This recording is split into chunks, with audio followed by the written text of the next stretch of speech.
اب آ رہا ہے آج کے دور کا موسٹ کریٹیکل ایشو، اور وہ ہے قیام اللیل، جس کو عرف عام میں تراویح کہا جاتا ہے۔ قیام اللیل پورا سال ہی ہے، اسی کو تہجد، اسی کو وتر، اور رمضان میں اس کے لیے تراویح ڈسٹنگوش کرنے کے لیے محدثین میں اس طرح آ گئی۔ تو پورا چیپٹر ہے صحیح بخاری میں، 6 احادیث ہیں رمضان والے چیپٹر میں۔ اب یہ اسی چیپٹر سے میں حدیثیں بیان کر رہا ہوں، لہذا یہ جو پبلک کو دھوکہ دیتے ہیں نہیں یہ تو تہجد کی نماز الگ تھی، تراویح الگ تھی، قیام اللیل الگ تھا۔ بسم اللہ الرحمن الرحیم۔ السلام علیکم۔ دوستو، آپ نے سنا کہ یہ لوگ پبلک کو دھوکہ دیتے ہیں کہ تراویح الگ نماز ہے اور تہجد الگ نماز ہے۔ موصوف یہ بتا رہے ہیں کہ تراویح اور تہجد ایک ہی نماز ہے۔ جو لوگ تہجد اور تراویح کو الگ سمجھتے ہیں وہ دھوکہ دیتے ہیں۔ اگر یہ دھوکہ دیتے ہیں، یہ دھوکے باز ہیں، تو نعوذ باللہ من ذالک، سب سے پہلے دھوکہ جو یہ دیا حضرت عمر رضی اللہ تعالی عنہ نے دیا۔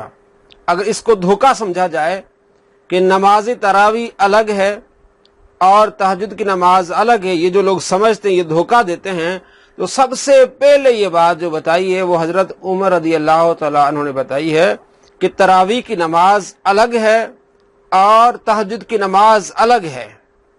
بخاری شریف میں حدیث ہے 2010، جس میں حضرت عبد الرحمن بن عبد القاری رضی اللہ تعالیٰ عنہ بیان کرتے ہیں کہ میں حضرت عمر بن خطاب رضی اللہ تعالیٰ عنہ کے ساتھ رمضان کے مہینے میں ایک رات مسجد کی طرف گیا تو لوگ مختلف ٹولیوں میں نماز پڑھ رہے تھے۔ ایک شخص اپنی نماز پڑھ رہا تھا اور کچھ لوگ کسی امام کے پیچھے نماز پڑھ رہے تھے۔ تو حضرت عمر رضی اللہ تعالیٰ عنہ نے فرمایا کہ میری رائے یہ ہے کہ میں ان سب کو ایک امام کی اقتداء میں جمع کر دوں، کہ یہ سارے مل کے ایک امام کے پیچھے نماز پڑھیں تو یہ زیادہ بہتر ہوگا۔ پھر حضرت عمر رضی اللہ تعالیٰ عنہ نے پختہ ارادہ کیا اور ان کو حضرت ابی بن کعب کی اقتداء میں جمع کر دیا۔ پھر میں دوسری رات ان کے ساتھ گیا اور سب لوگ اپنے قاری کی اقتداء میں نماز پڑھ رہے تھے۔ سب لوگ اپنے قاری کی اقتداء میں نماز پڑھ رہے تھے۔ تو حضرت عمر رضی اللہ تعالی عنہ نے کہا یہ اچھی بدعت ہے، اور جس نماز کے وقت وہ سوئے ہوئے ہوتے ہیں وہ اس نماز سے افضل ہے جس میں وہ قیام کرتے ہیں۔ اب یہ فیصلہ کن بات ہے کہ حضرت عمر رضی اللہ تعالی فرماتے ہیں کہ لوگ سونے کے بعد نماز پڑھتے ہیں، ایک وہ نماز ہے، ایک ہے سونے سے پہلے نماز پڑھنے والے۔ تو فرمایا جو سونے سے پہلے نماز پڑھی جاتی ہے اس سے افضل نماز وہ ہے جو سونے کے بعد نماز پڑھی جاتی ہے۔ تو یہ صحابہ کرام علیہ رضوان سونے سے پہلے نماز پڑھ رہے تھے، عشاء کی نماز کے بعد۔ تو حضرت عمر رضی اللہ تعالیٰ عنہ نے ایک امام کی اقتداء میں ان کو کھڑا کر دیا۔ تو اب فرمایا کہ یہ جو نماز ہے یہ اچھی نماز ہے، اس کی فضیلت ہے، لیکن اس سے زیادہ فضیلت اس نماز کی ہے جو سونے کے بعد ادا کی جاتی ہے۔ تو حضرت عمر رضی اللہ تعالیٰ عنہ نے یہاں 2 نمازوں کا ذکر کیا ہے، ایک سونے سے پہلے کی نماز اور ایک سونے کی بعد کی نماز۔ تو فضیلت والی نماز تہجد والی نماز ہے، جس میں آپ صلی اللہ تعالیٰ علیہ وآلہ وسلم کا فرمان ہے کہ رمضان کے بعد سب سے فضیلت والے روزے محرم کے ہیں، اور فرض نمازوں کے بعد سب سے فضیلت والی نماز صلاۃ اللیل یعنی تہجد کی نماز ہے۔ تو حضرت عمر رضی اللہ تعالیٰ عنہ فرماتے ہیں سونے کے بعد والی نماز کی فضیلت ہے سونے سے پہلے والی نماز کی۔ تو اب یہاں آپ خود فرق بیان کر رہے ہیں، خود بتا رہے ہیں کہ نمازیں 2 ہیں، تہجد اور تراویح جسے قیام اللیل بھی کہتے ہیں، وہ ایک نماز نہیں ہے۔ اگر ایک نماز ہوتی تو آپ فضیلت کیسے بیان کر رہے ہوتے ہیں؟ ایک نماز ہوتی تو دوسری کو کیسے فضیلت دے رہے ہوتے ہیں؟ دوبارہ سنیے، یہ لوگ دھوکہ دیتے ہیں کہ یہ اس سے مراد پہلی گھڑی ہے اور اس سے مراد آخری گھڑی ہے، لیکن یہ ہرگز ایسا نہیں ہے، کیونکہ واللتی اسم موصول ہے، اور اسم موصول اپنے صلے سے مل کر کبھی فاعل بنتا ہے، کبھی مفعول بنتا ہے، کبھی صفت بنتا ہے۔ تو اب یہاں صفت بن رہا ہے بصلاۃ قاریہم، اور اس سے پہلے ساعت کا لفظ نہیں ہے۔ جو لوگ مرزا اینڈ کمپنی دھوکہ دیتے ہیں کہ اس سے مراد پہلی ساعت، پچھلی ساعت بہتر ہے پہلی ساعت سے، وہ ہرگز اس کا معنی نہیں ہے۔ علامہ غلام رسول سعیدی صاحب نے بہترین اس کا ترجمہ کیا ہے، واللتی ینامون افضل من اللتی یقومون، وہ اس نماز سے افضل ہے جس میں وہ قیام کرتے ہیں اور ان کی مراد رات کے آخری حصے کی نماز تھی اور لوگ رات کے اول حصے میں قیام کرتے تھے۔ حضرت عمر رضی اللہ تعالیٰ عنہ فرماتے ہیں وہ جو نماز عشاء کے بعد پڑھی جاتی ہے اس سے فضیلت والی نماز وہ جو عشاء کے بعد سو کے نماز پڑھی جاتی ہے، یعنی تہجد کی نماز۔ تو اب حضرت عمر رضی اللہ تعالیٰ عنہ نے دو نمازوں کا ذکر کیا ہے۔ ایک نماز کے قائل حضرت عمر رضی اللہ تعالیٰ عنہ نہیں ہیں۔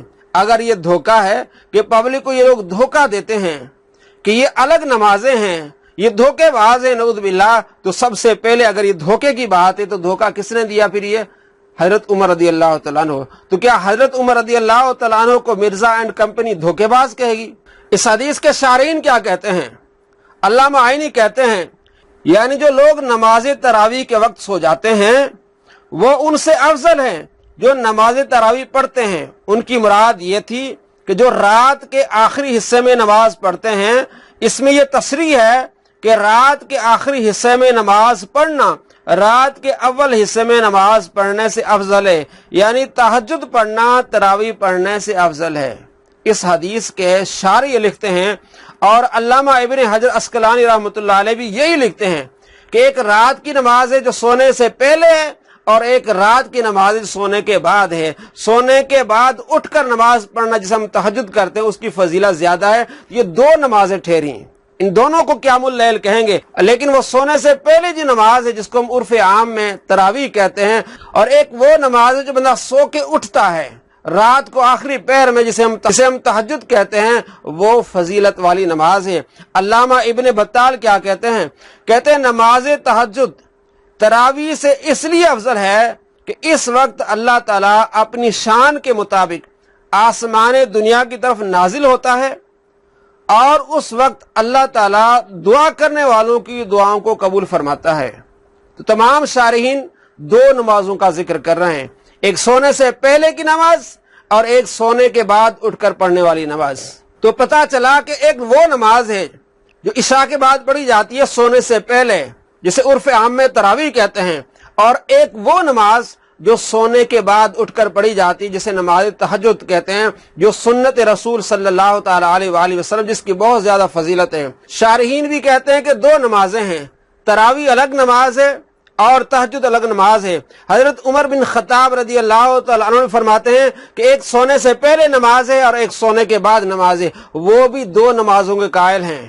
تو معلوم ہوا کہ دھوکہ ہم نہیں دے رہے، دھوکہ پبلک کو مرزا پلمبر دے رہا ہے۔ اگر دھوکہ دینے والی بات ہے تو نعوذ باللہ سب سے پہلا دھوکہ کس نے دیا ہوگا؟ حضرت عمر رضی اللہ تعالیٰ عنہ، اور یہ ہو نہیں سکتا۔ تو معلوم ہوا کہ عشاء کے بعد جو نماز پڑھی جاتی ہے سونے سے پہلے وہ ہے نماز تراویح قیام اللیل، اور وہ سونے کے بعد کھڑے ہو کے جو نماز پڑھی جاتی ہے اٹھ کے وہ ہے قیام اللیل تہجد کی نماز۔ دو نمازیں الگ ہیں، یہ پبلک کو خود دھوکہ دے رہا ہے اس لیے کہ یہ ایک خود جاہل ہے۔ آگے کیا کہتا ہے یہ بھی دیکھیں۔ وہ الموطا امام مالک میں جو سیدنا عمر پہ جھوٹ باندھا جاتا ہے، جی حضرت عمر نے 20 تراویح شروع کروا دی تھی، یہ آپ اکثر سنتے ہوں گے۔ یہ جی صحابہ کو نہیں مانتے ہیں کیونکہ حضرت عمر نے 20 تراویح شروع کی تھی۔ ان ظالموں سے پوچھیں سیدنا عمر نے کب 20 تراویح شروع کروائیں؟ ان کی جرت تھی کہ وہ یہ کام کرتے۔ حضرت عمر رضی اللہ تعالیٰ عنہ پر جھوٹ باندھا جاتا ہے کہ انہوں نے 20 رکعت تراویح شروع کی۔ یہ حضرت عمر رضی اللہ تعالیٰ عنہ پر ان ظالموں نے جھوٹ باندھا ہے۔ تو یہ ظالم بتائیں کہ کب حضرت عمر رضی اللہ تعالیٰ عنہ نے 20 رکعت نماز تراویح شروع کرائی؟ کتنا بڑا جاہل، کتنا بڑا مکار ہے کہ میں آپ کو دکھاتا ہوں کہ حضرت عمر رضی اللہ تعالیٰ عنہ نے خود ابی بن کعب رضی اللہ تعالیٰ عنہ کو حکم دیا تھا کہ آپ 20 رکعت نماز پڑھائیں۔ کتاب کا نام ہے الاحادیث المختارہ، حدیث نمبر 1161، جس میں حضرت عمر رضی اللہ تعالیٰ عنہ نے ابی بن کعب رضی اللہ تعالیٰ عنہ کو حکم دیا کہ آپ ان کے امام بنیں اور ان کو نماز پڑھائیں۔ پھر حضرت ابی بن کعب رضی اللہ تعالیٰ عنہ صحابہ کرام علیہ رضوان کو 20 رکعت نماز پڑھاتے تھے۔ حدیث یہ آپ کے سامنے الاحادیث المختارہ، جلد نمبر 3 صفحہ نمبر 367، حدیث نمبر 1161، ان عمر رضی اللہ تعالیٰ عنہ امر ابی ان یصلی بالناس فی رمضان، کہ حضرت عمر رضی اللہ تعالیٰ عنہ نے ابی بن کعب رضی اللہ تعالیٰ عنہ کو حکم دیا کہ لوگوں کو نماز پڑھائیں رمضان میں، اس لیے کہ لوگ دن کو روزہ رکھتے ہیں اور رات کو اچھی طرح قرات نہیں کر پاتے، تو تم ان کو نماز پڑھاؤ۔ اور آخر میں لکھا ہے فصلی بہم 20 رکعتن، تو حضرت ابی بن کعب رضی اللہ تعالیٰ عنہ نے 20 رکعت نماز پڑھاتے تھے۔ اسناد حسن، اس کی سند حسن ہے۔ الاحادیث المختارہ، جس میں یہ حسن روایت ہے، حضرت عمر رضی اللہ تعالیٰ عنہ نے ابی بن کعب رضی اللہ تعالیٰ عنہ کو حکم دیا کہ ان کے امام بنے، ان کو نماز پڑھائیں، اور نماز کتنی رکعت پڑھانی ہے؟ 20 رکعت نماز پڑھانی ہے۔ کہتا ہے یہ لوگ جھوٹ باندھتے ہیں، یہ لوگ ظالم ہیں، تو کیا یہ محدث ضیاء الدین محمد بن عبد الواحد المتوفی 643، یہ محدث کیا یہ ظالم ہے جو حدیث نقل کرتے ہیں اور آخر میں لکھا ہوا ہے اسناد حسن، یہ حسن حدیث ہے؟ آگے میں آپ کو بتاتا ہوں۔ اسناد صحیح، صحیح حدیث، کتاب کا نام ہے آثار السنن، حدیث نمبر 777۔ کانوا یقومون علی عہد عمر بن الخطاب رضی اللہ تعالیٰ عنہ فی شہر رمضان ب20 رکعتن، کہ حضرت عمر رضی اللہ تعالیٰ عنہ کے زمانے میں صحابہ کرام علیہ رضوان 20 رکعات نماز پڑھتے تھے۔ اور آگے لکھا اسی طرح حضرت عثمان غنی رضی اللہ تعالیٰ عنہ کے زمانے میں بھی 20 رکعات نماز پڑھتے تھے۔ وَإِسْنَادُ صَحِيحٌ، یہ صحیح سند کے ساتھ حدیث موجود ہے کہ حضرت عمر رضی اللہ تعالیٰ عنہ کے زمانے میں اور حضرت عثمان غنی رضی اللہ تعالیٰ عنہ کے زمانے میں صحابہ کرام علیہ رضوان 20 رکعات نماز پڑھتے تھے۔ تو یہ بھی ظالم ہوئے، یہ محدث بھی ظالم ہے۔ آگے یہی حدیث بہقی میں موجود ہے سند صحیح کے ساتھ۔ امام بہقی اسی حدیث کو لائے ہیں کہ حضرت عمر بن خطاب رضی اللہ تعالیٰ عنہ کے زمانے میں اور حضرت عثمان غنی رضی اللہ تعالیٰ عنہ کے زمانے میں 20 رکعات نماز پڑھی جاتی تھی۔ حدیث نمبر ہے 4288، اور اس سے پہلے حدیث نمبر 4287 جس میں 11 رکعات کا ذکر ہے کہ حضرت عمر بن خطاب رضی اللہ تعالیٰ عنہ نے ابی بن کعب رضی اللہ تعالیٰ عنہ کو حکم دیا کہ وہ لوگوں کو 11 رکعت پڑھائیں۔ صحیح حدیث۔ اور اس سے اگلی حدیث جو میں ابھی آپ کو سنا رہا ہوں وہ بھی صحیح حدیث، کیونکہ امام بہقی کا یہ طریقہ ہے کہ اگر حدیث ضعیف ہے تو لکھ لیتے ہیں یہ ضعیف ہے، اگر راوی ضعیف ہے تو لکھ لیتے ہیں کہ یہ راوی ضعیف ہے، لیکن جو حدیث صحیح ہے اس پر کوئی کلام نہیں کرتے۔ تو 4287 نمبر حدیث جس میں 11 رکعت کا ذکر ہے اس پر کوئی کلام نہیں کیا۔ اسی طرح 4288 نمبر حدیث جس میں 20 رکعت کا ذکر ہے اس پر بھی کوئی کلام نہیں کیا، اور بلکہ آگے رزلٹ نکالا۔ رزلٹ کیا نکالا دیکھیے، ان یزید بن رومان قال کان الناس یقومون فی زمان عمر بن الخطاب رضی اللہ تعالیٰ عنہ۔ یزید بن رومان کہتے ہیں کہ لوگ حضرت عمر بن خطاب رضی اللہ تعالیٰ عنہ کے زمانے میں ب23 رکعتن 23 رکعتیں نماز پڑھتے تھے۔ حضرت عمر بن خطاب رضی اللہ تعالیٰ عنہ کے زمانے میں 23 رکعتیں نماز پڑھتے تھے لوگ۔ وَيُمْكِنُ الْجَمْعُ بَيْنَ الرِّوَایَتَيْن، اب کہتے ہیں ان دونوں روایتوں کو جمع کرنا اس طرح ممکن ہے، یعنی 11 والی روایت اور 23 والی روایت کو جمع کرنا اس طرح ممکن ہے۔ پہلے لوگ 11 رکعتیں نماز پڑھتے تھے، ثم كانوا يقومون ب20، اس کے بعد لوگ 20 رکعتیں نماز پڑھنے لگے، ويؤترون ب3، اور 3 وتر پڑھنے لگے۔ واللہ عالم، اللہ زیادہ بہتر جانتا ہے۔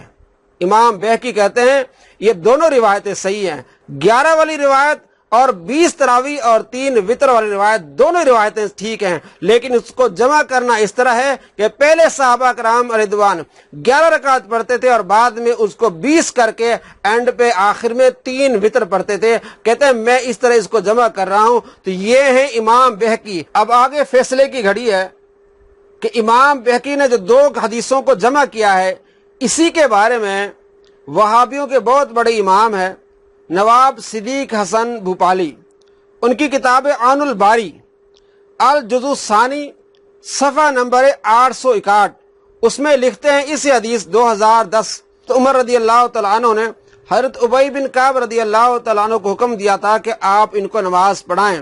نواب صدیق حسن خان بھوپالی لکھتے ہیں کہ اس میں جو حضرت عمر رضی اللہ تعالیٰ عنہ بیان فرمایا ہے کہ وہ نماز بہتر ہے جو سونے کے بعد پڑھی جاتی ہے، تو فرمایا اس میں 2 ہی نمازیں ہیں، ایک سونے سے پہلے کی نماز اور ایک سونے کے بعد کی نماز، اس لیے فضیلت بیان کی۔ اور آگے لکھتے ہیں کہ اس میں تعداد رکعات کا کوئی ذکر نہیں ہے، اور بالخصوص آگے کیا کہتے ہیں، عبارت آپ کے سامنے ہے، کہتے ہیں وَلَمْ يُذْكَرْ فِي هَذَا الْحَدِيثِ عَدَدُ الرَّكَعَاتِ، کہ اس حدیث میں رکعات کی تعداد کا ذکر نہیں ہے۔ والمعروف، اور معروف بات کیا ہے، والذی، وہ بات ہے، علیہ الجمہور، جس پر جمہور کا فتویٰ ہے۔ جمہور کے نزدیک کیا ہے، انہ 20 رکعتاً ب10 تسلیمات، کہ جمہور کہتے ہیں کہ 20 رکعت تھی اور 10 سلام کے ساتھ۔ وذالک 5 ترویحات، اور یہ 5 ترویحات ہیں، کل ترویحۃ 4 رکعات، اور ہر ترویہ 4 رکعات پر مشتمل تھا، بے تسلیمتین، 2 سلاموں کے ساتھ، غیر الوتر، وطر کے علاوہ، وہو 3 رکعات، اور وطر کی 3 رکعات۔ جمہور کا فتویٰ کیا ہے، نواب صدیق حسن ببالی کہتے ہیں، جمہور کہتے ہیں کہ 20 رکعت تراویح ہے اور 3 رکعت وطر ہیں۔ وہابیوں کے سب سے بڑے امام بھی مان گئے کہ تراویح 20 رکعت ہیں اور 3 وطر ہے۔ مزید میں آپ کو ترجمہ کر کے سناتا ہوں، ترجمہ آپ کے سامنے ہے۔ صحیح بخاری کی اس حدیث میں رکعت کی تعداد کا ذکر نہیں ہے، اور معروف یہ ہے جس پر جمہور ہیں کہ یہ 20 رکعت 10 سلاموں کے ساتھ ہیں، اور یہ 5 ترویحات ہیں، اور ہر ترویہ میں 4 رکعت ہیں وطر کے علاوہ، اور اس کی 3 رکعت ہیں۔ اور سنن بہقی میں حضرت سعید بن یزید سے روایت ہے کہ حضرت عمر بن خطاب رضی اللہ تعالیٰ عنہ کے عہد میں رمضان کے مہینے میں 20 رکعت ہوتی تھیں۔ اور موطا امام مالک میں یزید بن رومان کی روایت ہے کہ حضرت عمر رضی اللہ تعالیٰ عنہ کے زمانے میں لوگ 23 رکعت کے ساتھ قیام کرتے تھے، اور ایک روایت میں 11 رکعت کا ذکر ہے۔ تینوں روایتوں کو جمع کر کے کہتے ہیں، اور امام بہقی نے ان روایتوں کو جمع کیا ہے کہ پہلے لوگ 11 رکعت پڑھتے تھے، پھر 20 رکعت تراویح اور 3 رکعت وطر پڑھتے تھے، اور حضرت عمر رضی اللہ تعالیٰ عنہ کے زمانے کا یہ معمول اجماع کی مثال ہے کہ 20 رکعت تراویح اور 3 وطر، یہ حضرت عمر رضی اللہ تعالیٰ عنہ کے زمانے کا معمول ہے، اور اس پر اجماع ہے، اور اجماع کی مثال ہے۔ وہابیوں کے امام نواب صدیق حسن بھوپالی کہتے ہیں کہ اس پر اجماع ہے کہ 20 رکعت تراویح ہیں اور 3 رکعت وطر ہے۔ اگلا حوالہ شاہ ولی اللہ رحمۃ اللہ علیہ کے بیٹے شاہ عبد العزیز محدث دہلوی کی کتاب ہے فتاوی عزیزی، جلد نمبر 1 صفحہ نمبر 120۔ وہ لکھتے ہیں کہ بہقی نے ان 2 روایتوں کو اس طرح جمع کیا ہے کہ پہلے صحابہ کرام رضوان نے 11 رکعت پڑھی، کیونکہ حضور صلی اللہ تعالی علیہ وآلہ وسلم کی تہجد کا عدد مشہور 11 ہی ہے، اور قیام اللیل تراویح اور تہجد دونوں میں قدر مشترک ہے۔ پس اس قدر مشترک کی وجہ سے اولاً صحابہ کرام تراویح بھی 11 رکعت پڑھتے رہے، پھر جب ان کے نزدیک دلیل سے ثابت ہو گیا کہ حضور صلی اللہ تعالی علیہ وآلہ وسلم 20 رکعت تراویح پڑھتے تھے، تو انہوں نے تراویح کے لیے 20 اور وطر کے لیے 3 کا عدد اختیار کر لیا، اور پھر اس پر اجماع منعقد ہو گیا کہ 20 تراویح ہیں اور 3 وطر ہیں۔ ان دونوں روایتوں کو امام بہقی نے تطبیق دی ہے کہ پہلے 11 پڑھی جاتی تھی، بعد میں اجماع ہو گیا 20 پر اور 3 وطر پر۔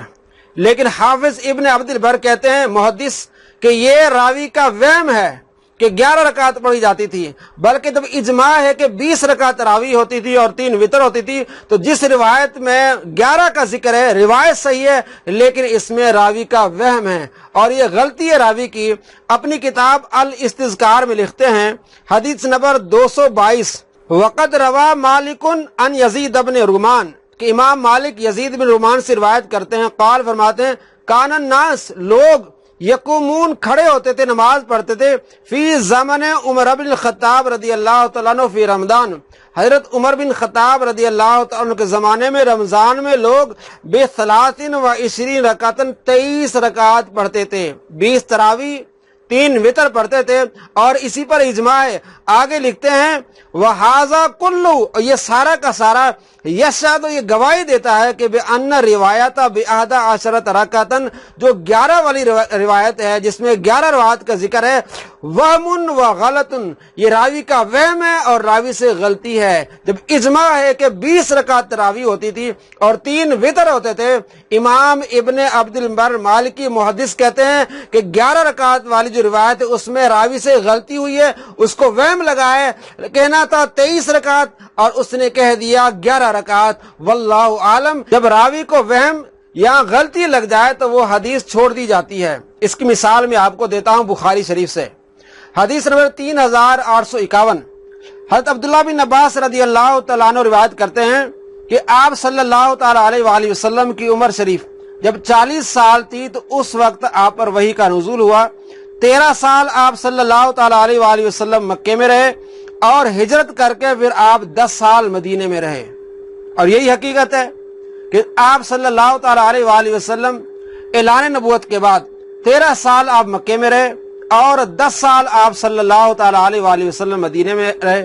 تو اس کے الٹ حدیث ہے بخاری شریف میں 4464 نمبر پر کہ قرآن نازل ہو رہا تھا، آپ صلی اللہ تعالیٰ علیہ وآلہ وسلم 10 سال مکے میں رہے اور پھر 10 سال مدینے میں رہے۔ اب وہاں راوی کا وہم ہے، چونکہ آپ صلی اللہ تعالیٰ علیہ وآلہ وسلم پر جب نزول وحی ہوئی ہے تو 13 سال آپ صلی اللہ تعالیٰ علیہ وآلہ وسلم مکے میں رہے، نہ کہ 10 سال۔ تو اس روایت کو چھوڑ دیا جائے گا راوی کے وہم کی وجہ سے کہ آپ صلی اللہ تعالیٰ علیہ وآلہ وسلم نزول وحی کے بعد 10 سال مکے میں رہے اور 10 سال مدینے میں رہے، اس روایت کو چھوڑ دیا جائے گا۔ بلکہ مشہور روایت آپ صلی اللہ تعالیٰ علیہ وآلہ وسلم کے بارے میں اور جو جمہور کا قول ہے کہ آپ صلی اللہ تعالیٰ علیہ وآلہ وسلم 13 سال نزول وحی کے بعد مکے میں رہے اور 10 سال مدینے میں رہے، اس حدیث کو لیا جائے گا، اس حدیث کو راوی کے وہم کی وجہ سے چھوڑ دیا جائے گا۔ اسی طرح جب صحابہ کا اجماع ہو گیا کہ تراویح 20 رکعت ہے اور 3 وطر ہے، تو پہلی حدیث جو 11 رکعت والی حدیث ہے اگرچہ صحیح ہے، امام ابن عبد البر کہتے ہیں کہ اس کو چھوڑ دیا جائے گا، راوی کا وہم ہے اور راوی کو اس میں غلطی لگی ہے۔